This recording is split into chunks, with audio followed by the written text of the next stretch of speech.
साथियों नमस्कार, जोहार। जीटी रोड लाइव में आपका स्वागत है। मैं हूं अभिषेक सिंह।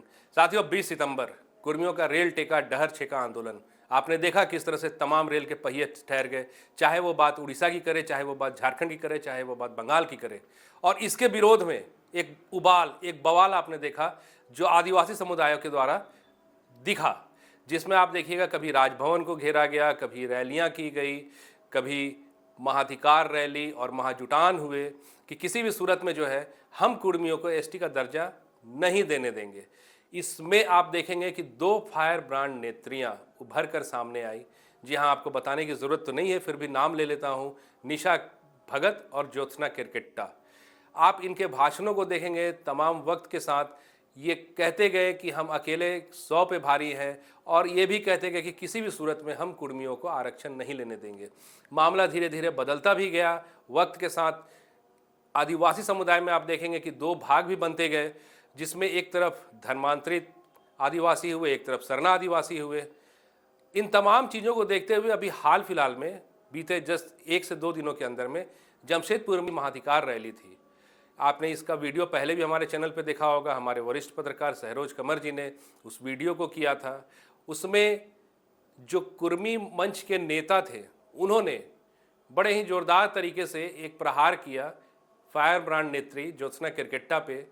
उन्होंने कहा क्या, हम चाहेंगे कि एक छोटा सा क्लिप है, आप जरूर से देखिए। जेनेपुरी सेने मुड़ी रे, ये तो निशा भगत आज ज्योत्सना किरकिट्टा पर लागू होता है।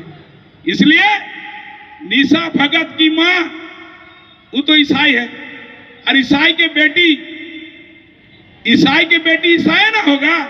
इसलिए आज गलत गलत लोगों को तर्क दी जा रही है। ज्योत्सना किरकिट्टा बोलती है कि इन लोग अगर आदिवासी बन जाता है तो आरक्षण का फायदा इन लोगों को मिल जाएगा। मैं इन लोगों से पूछना चाहता हूं कि कुर्मी के पहले तमाड़िया जाति अर्जुन मुंडा का शामिल हो गया, भोक्ता जाति के लोग अनुसूचित जनजाति में शामिल हो गया, इसके साथ साथ और 2 जाति के लोग शामिल हो गए। इनको दिक्कत नहीं हुआ। तो साथियों आपने सुना कि उन्होंने कहा क्या। हालांकि इसके जवाब पे ज्योत्सना किरकिट्टा ने भी अपना पक्ष रखा।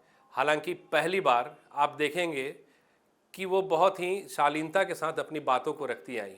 साथियों हम चाहेंगे एक बार आप सुनिए कि ज्योत्सना किरकिट्टा ने क्या कहा। इनको मैं बोलना चाहूंगी, महतो चचा, you are wrong. I am not a Christian, I am a Sarna.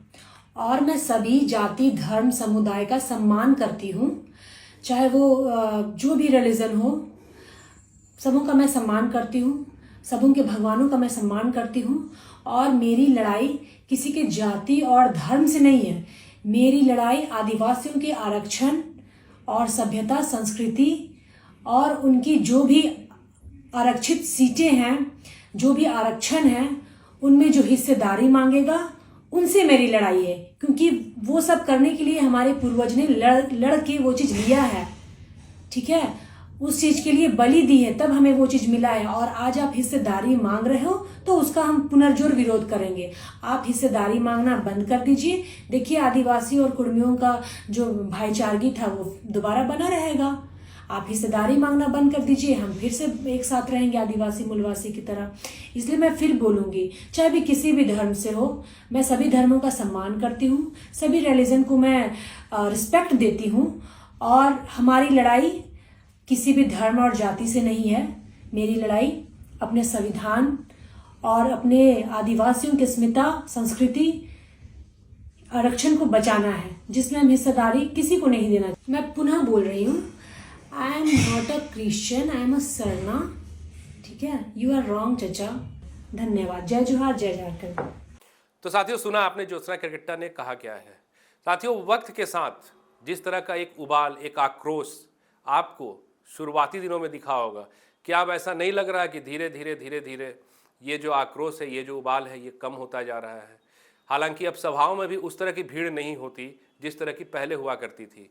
आपको याद होगा खूंटी में आदिवासियों का महाजुटान, या फिर उसके अलावा राजभवन के घेराव के समय में आदिवासियों में जो आक्रोश हुआ करते थे, या फिर आप कुर्मी महारैली में भी देखिए ना, अभी जो जमशेदपुर में हुआ था, उस तरह की भीड़ नज़र नहीं आई। लेकिन आरोप प्रत्यारोप का दौर जारी है, एक दूसरे पर छींटाकसी का दौर जारी है, जहां एक तरफ कुर्मी समुदाय के लोग इस मांग पे लगे हैं कि किसी न किसी सूरत में हम आरक्षण लेके रहेंगे, एसटी का दर्जा लेकर रहेंगे, वहीं दूसरे तरफ आदिवासी पक्ष भी अपने दावे पे स्थिर है कि चाहे कुछ भी हो जाए, हम कुर्मी समुदाय को एसटी का दर्जा नहीं लेने देंगे। क्या होगा और क्या शेष रह जाएगा साथियों, ये आने वाला वक्त बताएगा। हालांकि इसके लिए हमें और आपको इंतज़ार करना है, संयम रखना है, और यही अपील हमारी ओर से इन दोनों समुदाय को भी है कि अपने अपने मांग को अपने संवैधानिक तरीके से रखिए और अपने संयम और अपने शांति व्यवस्था को भी बनाए रखिए। बहरहाल आज के लिए इतना ही साथियों। जाते जाते आपसे वही आग्रह है कि अगर आपने हमारे चैनल को सब्सक्राइब नहीं किया तो ज़रूर कर लीजिए, हमारे वीडियो को लाइक शेयर और कमेंट ज़रूर कीजिए। आज्ञा दीजिए। नमस्कार, जय हिंद, जय भारत।